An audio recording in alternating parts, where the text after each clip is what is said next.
So, good day everyone. So, we are the last group and we will also be the last reporters. So, we'll be going to discuss today about the socio-emotional development in adolescence. So, tapos na tayo sa mga children, infants. So, nandito na tayo sa adolescence. So, this is also be our last topic for Edu 101. Okay, so let's define adolescence first. So, what is adolescence? So, it is a self-explanatory naman na, and besides, as you can see here in the slide, that adolescence is a growth marked by relationships, so yung nagkakaroon ka ng mga madaming friends. It is also where yung nagkakaroon ka ng feelings na, yung mga iba't ibang feelings sa ibang tao. Like, let's say for example, ikaw, nagkaka-crush ka na. So, and actually, nagkaka-crush ka naman na nung bata ka, pero mas intimate ito. Kasi you are grown up na. And then, nag-change na din yung mga body growths mo, mga muscles mo, yung mga buto-buto mo, ganun. So, ito rin yung time where the gender rules are pronounced. So, nakikita na dito yung kung ano ang gagawin ng mga babae, ano gagawin ng mga lalaki, ganun. So, nakadepende na, ito yung nakikita ng ibang tao na dapat nakadepende sa, nakabase sa gender mo kung ano yung dapat mo gawin. Or kung paano ka mag-act, paano ka mag-isip, ganun. Adolescence can be a time of excitement and challenges marked by anxiety and troubles.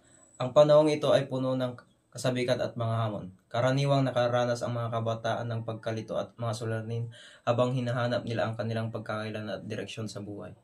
Self-understanding o pag-unawa sa sarili. Ito ay tumutukoy sa pagkakakilala sa sariling damdamin at kahinaan ng mga kabataan. Sa panahong ito, unti-unting lumalago ang kamalayan at sarili at nabubuo ang emosyonal na kasanayan o emotional maturity. Natututo ang mga kabataan kung sino siya at kung paano niya harapin ang kanyang mga emosyon. Self-concept, formation of enduring traits that define a person. Self-concept o pagkakakilanlan sa sarili. Ito ay ang ideya ng isang tao tungkol sa kanyang sarili. Sa panahon ng pagdadalaga o pagbibinata, nabubuo ang mga katangiang pangmatagalan na tumutukoy kung sino siya bilang isang individual, tulad ng mga ugali, paniniwala at mga pagpapahalaga. Self-esteem, appreciation of oneself regardless of limitations. Self-esteem o pagpapahalaga sa sarili.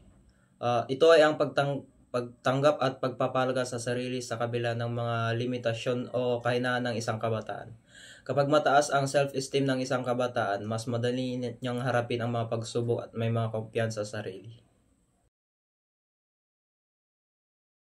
So, pupunta naman tayo dito sa gender stereotypes. So, alam naman na natin ang gender stereotypes, right? So, ulit-ulit na to. And, yes, alam na natin to. So, when we say gender stereotypes, again, it is the social expectations of how women and men act or behave rather. Or, yes, ito yung paano na-expect yung kung paano sila mag-isip, paano tayo mag-isip, ganyan. And then, let's say, for example, in traditional expectations, where the men are expected to be dominance, where women are expected to be submissive. So, yung mga men, expected sila na dapat hindi sila magpapakita ng mga extra ng mga emotions, yung parang masasad sila, ganun, dapat strong pa din sila, ganun. And then, sa mga babae naman, they are more into expressing their emotions, right?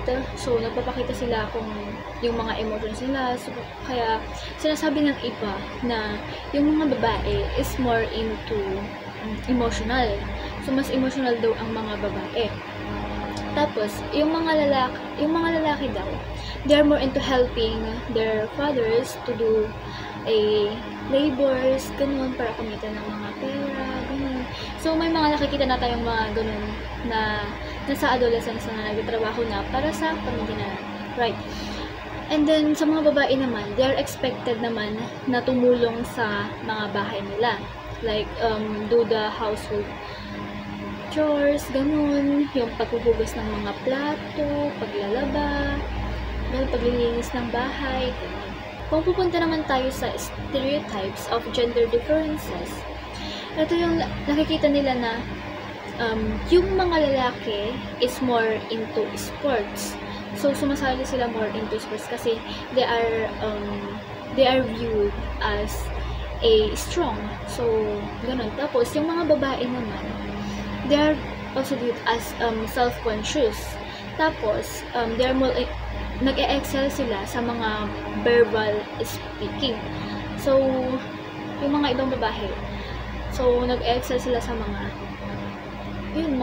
salita, ganun, magaling sila magsalita, magaling sila mag-express ng mga words, ganun. Friendship and intimacy. Teenage friendship is a social system for sharing thoughts and feelings. Ano nga ba ang ibig sabihin nito? Ito ay nangungulugan sa panahon ng pagbibinat at pagdadalaga. Napakahalaga ng pagkakaibigan bilang paraan ng isang kabataan upang may payag nila ang kanilang mga emosyon, saloobin at karanasan. Dito rin nila natutunang makipag-ugnayan, magtiwala at umunawa sa ibang tao. Basis of Identity Status by John Marcia. First, identity foreclosure. Adolescence makes a commitment without exploring alternatives often based on others' expectation. Ito ay kung saan ang isang kabataan ay may commitment o desisyon na ngunit hindi dumaan sa sariling pag-explore. Madalas, ginaya lang ito ang desisyon ng kanyang mga magulang or ang mga ibang tao. Halimbawa, si Maria ay gusto niyang maging doktor dahil ito ang gusto ng kanyang mga magulang kahit hindi niya talaga alam kung gusto niya rin ito. Second, moratorium. Adolescent is increasing exploring various rules and beliefs without making permanent commitments. Moratorium. Ito ay kung saan ang isang kabataan ay aktibong naghahanap at nagsusuri ng mga posibleng landas pero wala pang tiyak na commitment. Halimbawa, ang isang kabataan ay nagpapalit-palit ng kurso at nagbo-volunteer sa mga iba't ibang organisasyon upang matuklasan kung saan siya talaga bagay. Third, identity achiever. Adolescent has explored alternatives and made their own choices, feeling at home with themselves. Ito ay kung saan ang isang kabataan ay nakapagsagawa na ng eksplorasyon at nakapag-desisyon na tungkol sa kanyang sarili or sabihin na nating malinaw na ang kanyang identity. Halimbawa, ang isang kabataan ay nagdaan sa maraming pagsubok at karanasan bago na pagtantong gusto niyang maging guro. Parang ganun. Last, identity diffusion. Adolescents lacks a sense of who they are with no goal orientation or commitment. Ito ay kung saan ang isang kabataan ay wala pang maliw na direksyon o layunin sa mga bagay or hindi pa siya nag-explore ng mga posibilidad at wala pa ring decision sa kanyang career or paniniwala. Halimbawa, ang isang kabataan ay hindi interesado sa pag-iisip tungkol sa kanyang kinabukasan or hindi pa niya alam kung anong kurso o trabaho ang gusto niya at hindi rin siya nag-aalala tungkol dito. So, we're gonna go on to the Converge Moral Development. So, alam naman na natin ito, right? So, ulit-ulit na to, napag-aralan na natin sa ibang subject, and then, nung midterm pa. Okay, so, when we say moral development, it is the process of which a person gains his or her dispositions or beliefs, skills that make him or her morally person. And then today we will only be focusing into the 3 stages of moral development under the conventional and post-conventional level. So alam naman na natin na there are 3 levels of the Converge moral development, right? There are pre-conventional, conventional, and the post-conventional. So magpo-focus lang tayo ngayon sa dalawa, which is inline siya sa adolescence. Then magpo-focus lang din tayo sa 3 stages. So first, what is conventional? So, alam naman na natin na yung conventional level is where the adolescents are conforming into the rules or into the laws just to please others. So, ito yung tumutupad sila sa mga rules or sa mga laws para lang ma-please yung ibang tao or ma-please yung others. So, under conventional level din is yung adolescents, nagtitink na sila or nag-iisip na sila kung paano sila tignan ng ibang tao. So, they are also trying to be seen as the good boy or good girl. So, itatakal natin today yung 3 stages, which is the law and order, social contract, and the universal ethical principles. First, in law and order. So, it focuses on where the adolescents are following some certain rules and regulations to respect the authority. So, para na din sa ikakabubuti ng mga tao or for the good of everyone.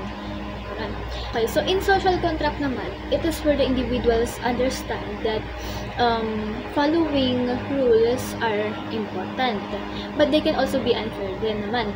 So, if nababiolates, dito yung part na, if nababiolates yung individual rights nila, pwede nilang i-avoid yung rules. So, pwede nilang hindi anuhin yung rules.